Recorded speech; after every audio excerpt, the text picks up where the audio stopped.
शिक्षक वर्ग अपने परिवार से संबंध बनाता है। हमारा परिवार क्या बनता है? शिक्षक और गार्जियन से अभिभावक। हम एक परिवार है, बच्चे तीनों मिलकर के हम एक परिवार है। तो तीनों का सामंजस्य होना चाहिए, तो हम बहुत आसानी से इन दुर्गुणों को, दुर्व्यसनों को, कुसंस्कार को बहुत आसानी से दूर कर सकते हैं। एक बात मैं कहता हूं इस कुसंस्कार के आधार पर, वो आप लोगों के उपयोगी है। मेरे सामने एक बार एक केस आ गया। केस था संधावली का। संधावली गांव सुना होगा बच्चों ने। वहां का 9th क्लास का एक बालक कहता है, मुझे नहीं कहा सीधे सीधे, शिक्षक को कहता, पहले तो घर पर कहता है मेरी कुछ समझ नहीं आता, इसलिए जब मेरी कुछ समझ नहीं आता है मैं तो पढ़ूंगा नहीं, बिल्कुल नहीं पढ़ूंगा। चाहे आप मेरी गर्दन काट दो।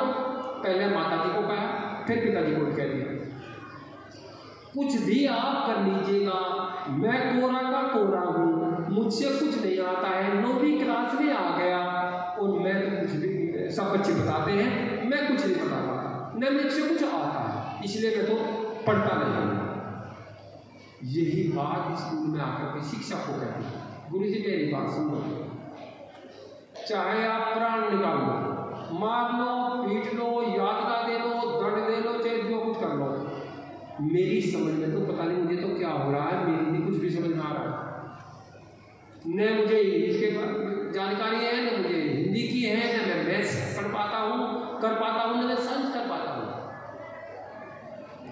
वो शिक्षक मेरे पास आए, कह रहे जी एक केस ऐसा आ गया, संधावली का बालक है और वो तो ये कहता है जी कुछ कर लो, मैं नहीं पढ़ूंगा। मैंने कहा अच्छा कौन है? कि जो है राजीव है। मैंने कहा अच्छा सोमपाल जी का जानते होंगे, नेताजी है सोमपाल जी, नेताजी है, डायरेक्टर रहे हैं गन्ना विभाग में और आगे पद। उसका बाद अब मैंने सोमपाल को फोन किया, मैंने कुछ बात करना चाहता हूँ भाई, कि जी मैं आ रहा हूँ। मैं ही आना चाहता था मैं मिलने के लिए, आपने फोन कर दिया, मैं आ रहा हूँ। आ गई, बच्चे भी समझना बात को, शिक्षक भी समझेंगे। मैंने कहा सुना, उन्हीं से मैंने बात पूछी, कल की और तो सब ठीक थी, पर जी एक बहुत बड़ा दिक्कत आ गई, भारी समस्या है जी। क्या समस्या आ गई भाई? अब मुझे तो पता था समस्या क्या है, अब मैंने उन्हीं के मुंह से कहलवाया कि जी समस्या ये आ गई, ये से तो बिल्कुल ये कहते हैं पढ़ूंगा नहीं, मेरी कुछ समझ में नहीं आता। 9वीं क्लास में मैं आ गया हूँ, 8th क्लास तक जो ये होते हैं ना जूनियर हाई स्कूल, परिषद विद्यालय, इनमें पढ़ करके आया, तो वहाँ केयर नहीं किया तो वो बिल्कुल कोरा रह गया बेचारा, मैं नहीं पढ़ूंगा। और ये तो बहुत बड़ी दिक्कत आ गई और ये कह दिया इसने। मैंने कहा कोई बात नहीं, मैंने उनको कुछ बातें समझाई जैसे आपको बता रहा हूँ, आप तो इस काम पर रुक जाओ, आज मैं उसको बुलाऊंगा। फिर मैंने शिक्षक जो उनकी क्लास टीचर्स थे उसको मैं उनको बुलाकर हमारी उनकी आपस में बात हुई, 2 काम हो। तीसरा मैंने कहा उसको मेरे पास भेजो। अब बच्चों आप समझ रहा बात को, मेरे पास भेजो। मैंने उसको बैठ जाओ, नहीं बैठ रहा था, नहीं बैठो मेरे पास और मित्रवत बैठो, और कैसे होकर के बैठो, बिल्कुल जैसे मित्र होते हैं ऐसे बैठो। बैठ गया मेरे कहने से। मैंने कहा कोई समस्या है? चुप। मैंने कहा नहीं समस्या तो है भाई, कुछ बताओ। तो उन्होंने समस्या कीजिए, समस्या मेरे पास एक ही समस्या है मेरे सामने। क्या समस्या है? मेरी तो कुछ समझ ही नहीं आता, टीचर्स पढ़ाते हैं उनमें तो पता नहीं मुझे क्या, मेरी ये बात समझ में नहीं आती है। मैंने कहा अच्छा, अगर जो है और मैं फिर क्या चाहता है कि जी मैं पढ़ना नहीं चाहता, कारण यही है कि मेरी समझ नहीं आता कुछ भी, अर्थात कम आता है। मैंने कहा अगर तेरी समझ में आना शुरू हो जाए तब क्या करेगा? हाँ जी मैं तो पढ़ लूंगा। मैंने ठीक जा। बातें तो मेरी उनसे बहुत सारी, बालक से बहुत सारी, उसकी काउंसलिंग हुई और महीनों काउंसलिंग हुई, कई महीनों काउंसलिंग हुई, वो तो एक अलग विषय होगा। लेकिन शॉर्ट में समझ लो बच्चों, बात कहानी क्या निकली। टीचर से मैंने कहा, इंग्लिश वाले से इंग्लिश की समस्या ज़्यादा थी, मैंने कहा मैं घंटा लेना चाहता हूँ। मैंने घंटा लिया, शॉर्ट में बात समझे, मुझे उसका मनोबल बढ़ाना था। मैंने केवल 9th क्लास में इंग्लिश का लेसन का एक ही वाक्य पढ़ाया, 1 सेंटेंस ओनली। और इसको पढ़ाने के बाद में जो सबसे सिंपल था, और उसमें मैंने बच्चों से छोटे छोटे वर्ड मीनिंग पूछे, और उससे जो सबसे छोटा था वो पूछा मैंने, जैसे आर्मिन से, उसने बता दिया है, मैंने पढ़ो इसे, उसने पढ़ दिया आर। और मैंने कहा आप तो कहते हैं कि मेरी समझ नहीं आता। अब दूसरा सेंटेंस लेकर के जो सबसे सिंपल था वो उससे मैंने पढ़वाया और उसका मीनिंग पूछा, वो उसने बताया। अब राज क्या निकलता है, वीक तो वो था बेचारा, लेकिन अब मैंने टीचर्स की काउंसलिंग कर दिया, उनको जो मुझे बताना था उनको बता दिया, बच्चे के पेरेंट्स से होने बात, और उस बच्चे से बात की तुझे चलना कैसे है। वही बालक, समझना मेरी बात को, जो ये कहता था कि गर्दन काट दो, गर्दन कटवा दूंगा, नहीं पढ़ूंगा, वही बालक वहीं से हाई स्कूल किया, वहीं से इंटर किया, वही बालक।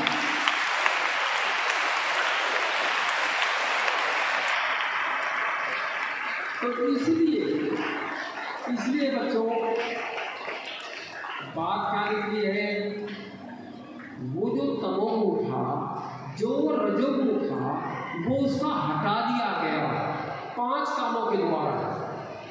घर वाले भी जागरूक हो गए, जिसका बच्चा ये कहने लगे वो जागरूक नहीं हो गया क्या, वो भी जागरूक हो गए, और उधर शिक्षक जागरूक हो गया, उनको अलग वार्ता होगी उनसे, और बालक भी जागरूक हो गया। कहने का अर्थ ये हुआ, अगर हमारे मन की स्थिति, हमारे मन में बीमारी है, चंचलता भी एक बीमारी है, क्रोध भी एक बीमारी है, टेंशन भी एक बीमारी है, डिप्रेशन भी बीमारी है, चिंता भी बीमारी है। एग्जाम आए क्या हुआ, नहीं, बिल्कुल विचार नहीं लाना है क्या होगा, जो हम चाहेंगे वो होगा। बच्चों क्या बात बताई, हम इतनी मेहनत करेंगे, इतना पुरुषार्थ करेंगे, इतने अच्छे तरीके से पढ़ेंगे, अपने मन को इंद्रियों से जोड़ेंगे और जोड़ करके पढ़ेंगे, जैसा हम चाहेंगे ऐसा होगा। चिंता कभी मत लाना, बहुत बड़ी मानसिक बीमारी है चिंता। चिंता से बना डिप्रेशन, टेंशन से डिप्रेशन सीरीज बन गई। इसलिए इस बात को आज ही अपने मन में बैठा लो, आज ही बैठाओ, अभी बैठाओ, हमें कभी भी चिंता नहीं करनी है, चिंता नहीं करेंगे। चिंता किसी भी समस्या का समाधान नहीं है, पुरुषार्थ समाधान है, मेहनत समाधान है। कुछ बात समझ में आती है क्या? पुरुषार्थ मेहनत करेंगे, हम ठीक तरीके से करेंगे, सिस्टम से करेंगे, विधि पूर्वक करेंगे, तो उसके करने से क्या होगा, उसके करने से हम पढ़ाई, हमारा मन पढ़ाई में लगने लगेगा। तो ये जो कुसंस्कार है हमें हटाना है। कुसंस्कारों के कारण ही हमारे मन में, हमारा मन पढ़ाई में नहीं लगता। जैसे मैंने क्या बताया कुसंस्कार के बारे में, अभी तक वर्तमान में न रहना, नंबर 2 मन का पढ़ाई में न लगना, नंबर 3 हिंसा के विचार मन में रखना, पढ़ने नहीं देंगे, मारपीट में रहेगा बालक। नंबर 4 कोई भी किसी प्रकार का व्यसन, जैसे कोई बच्चा, लड़कों में होता है ज़्यादातर, बीड़ी, सिगरेट, तंबाकू, गुटखा, वाइन, कोई भी इस तरह का पदार्थ का संस्कार पड़ गया है, इनको हटाना। झूठ बोलने का कुसंस्कार है, उसको हटाना। चोरी करने का भी कुसंस्कार है, बहुत ज़्यादा है, एक नहीं अनेकों है। किसी में कोई मिलेगा तो किसी में कोई मिलेगा, और कुछ तो ऐसे मिलेंगे, बहुत सारे मिलेंगे, मिलते हैं। तो हमें इन कुसंस्कारों को जब हटा देंगे तो हमारा मन निर्मल हो जाएगा, स्वच्छ हो जाएगा, निर्मल कैसा मन पढ़ाई में लगता है जी? और जो गुस्सा करता है बात बात में मम्मी से निहट करके बोलता है तो वो क्या कर रहे हैं? क्या थैंक यू। अब मेरी बात सुनो। एक बालक को बहुत सारा गुस्सा है, मम्मी ने जरा सी बात कह दी, गुस्सा। पापा जी ने जरा सा काम कह दिया, गुस्सा। पढ़ाई के लिए कह दिया, गुस्सा। गलत, बहुत बड़ी बीमारी है।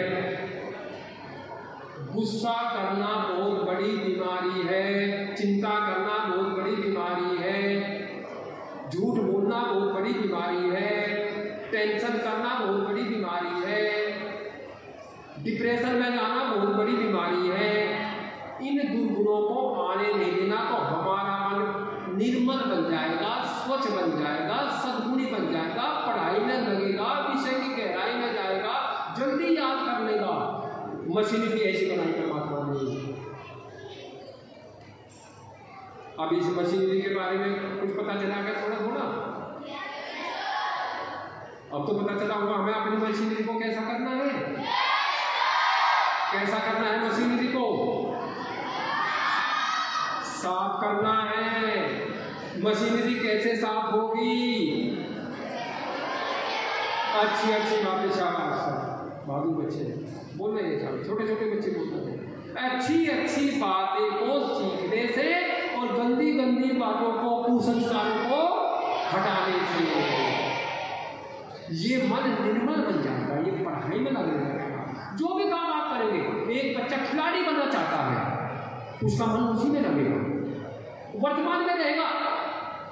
एक बच्चा एनसीसी बनना चाहता है, कैडेट बनना चाहता है, उसका मन उसी में लगेगा, वर्तमान में रहेगा।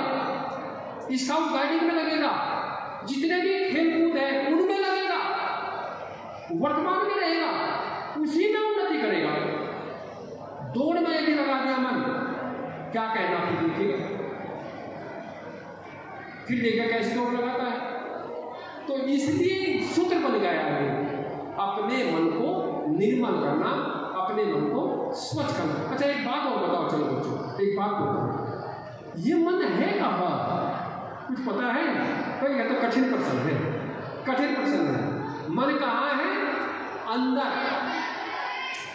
3 शरीर है। शरीर कितने हैं? अभी तो एक ही सुनो, कितना सुने थे अभी तक?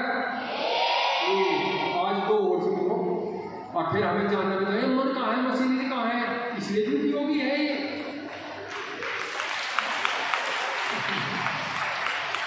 कर रहे हैं। हाँ थैंक यू। अब मेरी बात सुनो। एक तो ये स्थूल शरीर है।